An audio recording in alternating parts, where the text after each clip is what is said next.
Em contraste com a vida da filha, Galileu estava ficando mais à vontade e teve segurança o bastante para se arriscar, mesmo na atmosfera doutrinária de Florença. Galileu adotou a opinião de que Copérnico estava certo. O Sol, não a Terra, era o centro do nosso sistema planetário. Meses se passaram enquanto ele lutava para ter um meio de provar isso. Para ele, a comprovação era a marca da ciência. Para uma coisa contar com uma afirmação científica, tinha de ser comprovada. Tinha de provar conclusivamente que era o caso. Qualquer coisa sem comprovação era chamada de conjectura ou opinião. Enquanto ele buscava uma comprovação, chegou uma carta de um de seus seguidores, Benedetto Castelli, sugerindo que o planeta Vênus podia ter a resposta. Meu caro Galileu, se Copérnico está correto e Vênus gira em torno do Sol em vez de girar em torno da Terra, está claro que ele poderia ser visto, assim como as fases da Lua, às vezes crescente, às vezes não. Rogo que me diga se, com seus maravilhosos telescópios, percebeu tal aparência. A olho nu, Vênus era só um ponto de luz.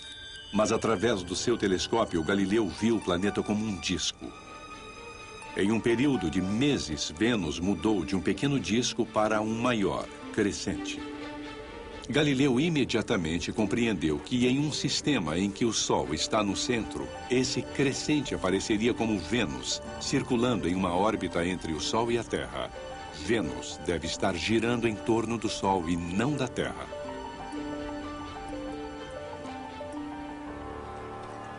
Por absoluta necessidade, aceitei a teoria de Copérnico de que Vênus gira em torno do Sol como todos os planetas, inclusive a Terra. Não temos mais de suportar qualquer argumento, embora débil, de pessoas cuja filosofia tinha sido muito abalada por essa nova disposição do universo. Mas a discussão estava apenas começando e Galileu julgou muito mal a oposição. Padres oportunistas de Florença anunciavam de seus púlpitos que Galileu estava emitindo ideias novas e perigosas. Um coro de acadêmicos invejosos, ofendidos pela arrogância de Galileu, uniu-se ao clamor. Galileu contava que seus patronos, os Médici, o defendessem. Mas essa defesa começou a falhar quando a mãe do grão-duque Cosimo começou a ter dúvidas. Um dos jovens protegidos de Galileu estava dando aulas de matemática e astronomia, Benedetto Castelli, quando foi convidado para uma das reuniões de intelectuais que a mãe de Cosimo, a grã-duquesa Cristina, costumava fazer. E então a conversa girou em torno desses satélites de Júpiter. Galileu tinha dado nomes da família Médici para as luas de Júpiter, mas a grã-duquesa questionava a sua autenticidade. São reais? Ah, sim, disse Castelli. Até os jesuítas em Roma já confirmaram isso. E então ela mudou de assunto. Ela disse, e quanto a Copérnico, e quanto a Josué e a batalha de Gibeão, quando ele ordena que o Sol e não a Terra fique parado? No livro de Josué, o Senhor para o movimento do Sol, permitindo aos israelitas um pouco mais de luz do dia para derrotar os inimigos. Isso e mais meia dúzia de outras passagens bíblicas pareciam sugerir que era o Sol que se movia e não a Terra. A grã-duquesa Cristina se preocupava que seu novo filósofo da corte estivesse contradizendo a Bíblia. Galileu respondeu a Madame Cristina com uma carta que foi bem além da astronomia. Eu concordei com Madame Cristina de que a Sagrada Escritura nunca mente. Os decretos contidos nela são absolutamente verdadeiros e invioláveis. Mas eu devia acrescentar que, embora as Escrituras nunca errem, seus intérpretes e comentaristas estão sujeitos a errar em muitas coisas quando se baseiam sempre no significado literal das palavras. Galileu foi sincero quando disse que se a Bíblia parecia dizer uma coisa diferente da ciência. Então, você havia interpretado mal a Bíblia. Acredito que a Sagrada Escritura exista para convencer os homens das verdades necessárias para a salvação. Mas não é necessário que o mesmo Deus que nos deu nossa fala e nossos sentidos, nossos intelectos, nos coloque de lado nessas coisas. Principalmente no caso da ciência, onde não tem a menor menção à Bíblia Sagrada. Se as Escrituras Sagradas fossem para ensinar astronomia aos homens, por que a deixaram de fora? A carta franca de Galileu para Madame Cristina, que pretendia solucionar as discrepâncias entre ciência e Bíblia, chegou a ser vista como uma agressão à própria Bíblia. E essa carta circulou. E padres locais a leram e ficaram indignados. Enviaram cópias para Roma e eles disseram para as pessoas da Inquisição: investiguem Galileu, façam alguma coisa, esse sujeito é um herege. Galileu com certeza sabia o que podia acontecer com hereges quando os cardeais da oposição se organizavam para purificar a sociedade ao combater a heresia. Muito do seu trabalho era a proibição de livros, mas a Inquisição também tinha poderes, tanto de tortura quanto de execução. Os calabouços de Roma tinham visto o fim de muitos hereges, inclusive do infame Giordano Bruno, padre caído e diletante de ciências ocultas.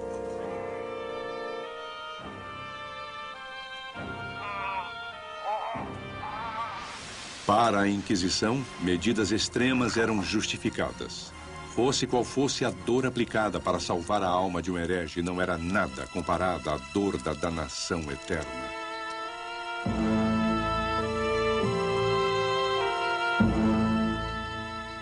Uma das coisas que o papado quer mostrar a uma Europa unida, acima de tudo aos católicos, é que não há tolerância com os dissidentes. Os dissidentes serão expulsos e punidos.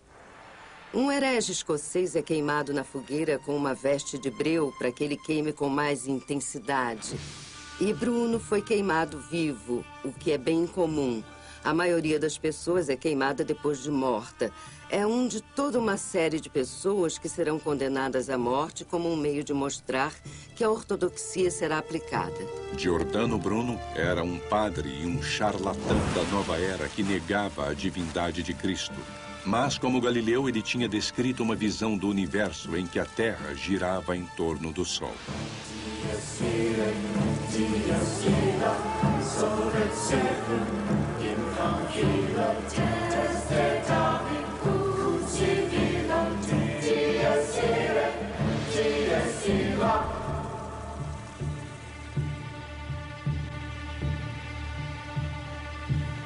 Há muitas visões diferentes de quanto o paralelo de Bruno pesou para Galileu, sem dúvida. Deve ter tido alguma influência. É claro que ele percebeu o que aconteceu com Bruno.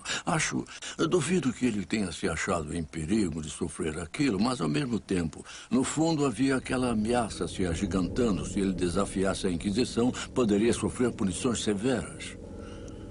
Por trás da execução de Bruno estava o maior inquisidor de Roma, o martelo dos hereges, cardeal Roberto Bellarmino. Agora, anos depois, esse mesmo cardeal Bellarmino estava recebendo informes sobre Galileu. Teólogos da igreja estavam alertas às possíveis implicações do que Galileu estava fazendo. E havia um registro de Galileu crescendo vagarosamente em Roma, na Inquisição. E à medida que esses rumores vindos das camadas mais baixas do clero em Florença ficavam cada vez mais altos em Roma, Galileu vai para Roma tentar argumentar seu caso. Eu decidi me apresentar abertamente, sozinho, no Teatro do Mundo. para testemunhar a sóbria verdade. Acredito que bons filósofos, como águias, voam sozinhos, não em bandos, como os estorninhos.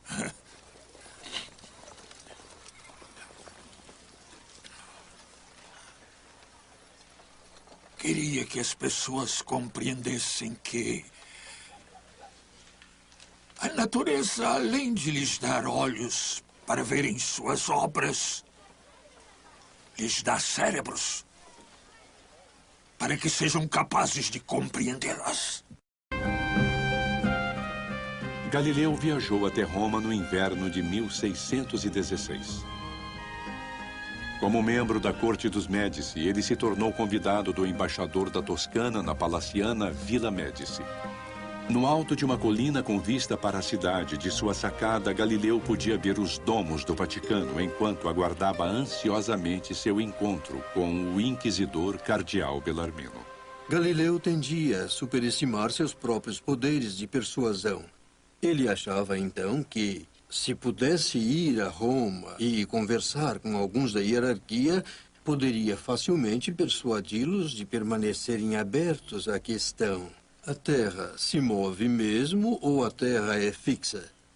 Os teólogos ouviram Galileu apresentar com segurança o caso de Copérnico. Galileu é totalmente engajado com a teoria de Copérnico e não podemos ver a igreja lá como um monólito. E ele vai ver os bispos, os cardeais e teólogos e defende seu caso. É claro, com muita paixão. Contudo, o embaixador dos Médici no Vaticano está escrevendo para casa. Escutem. Galileu precisa se acalmar, calar-se e não argumentar tanto no seu caso. Em sua carta, o embaixador se preocupava que a família Médici pudesse ser levada a uma controvérsia feia. Galileu está envolvido com paixão nessa luta e pode muito bem se envolver em problemas sérios, juntamente com qualquer um que apoie sua opinião. Esse negócio não é brincadeira. E o homem está ficando aqui sob nossa proteção. Ele achava que podia convencer os teólogos de mente mais aberta em Roma dos méritos da doutrina de Copérnico. Ele também achava que podia convencê-los de que, antes de mais nada, a questão da astronomia não era uma questão para teólogos. E então, mesmo embora ele devesse saber muito bem dos poderes e perigos de se opor à Inquisição, evidentemente achou que seus próprios poderes de persuasão eram tais que ele poderia convencê-los da sua opinião. Mas assim que ele começou a explicar o sistema de Copérnico, também emitiu sinais de alarme e os conservadores da Igreja Católica decidiram que alguma coisa tinha que ser feita. Na verdade, Galileu deu boas-vindas à chance de apresentar seu caso ao cardeal Bellarmino. Ele ouvira dizer que Bellarmino se interessava por astronomia e era fascinado pelo telescópio. O próprio Bellarmino, que começou interessado em ciência, à medida que progredia em ciências, percebeu que havia uma série de aspectos na descoberta científica que ameaçavam a ortodoxia como ele a via. E percebeu que a ciência poderia interferir na sua teologia. Então, naquele ponto, decidiu encerrar suas investigações científicas e ele fez uma escolha muito pessoal ao optar pela devoção em vez da curiosidade científica, que eu acho que nunca tem uma solução completamente satisfatória. E isso pode explicar um pouco de sua virulência em perseguir o que ele percebe como heresia científica. O devoto cardeal Bellarmino tinha consentido em queimar homens vivos, mas ele era etéreo e não mundano. Mesmo as famílias de governantes da Itália consideravam o cardeal um pouco santo demais. Para Galileu, contando com a influência dos seus patronos Médici, a devoção incorruptível do cardeal não era uma notícia boa.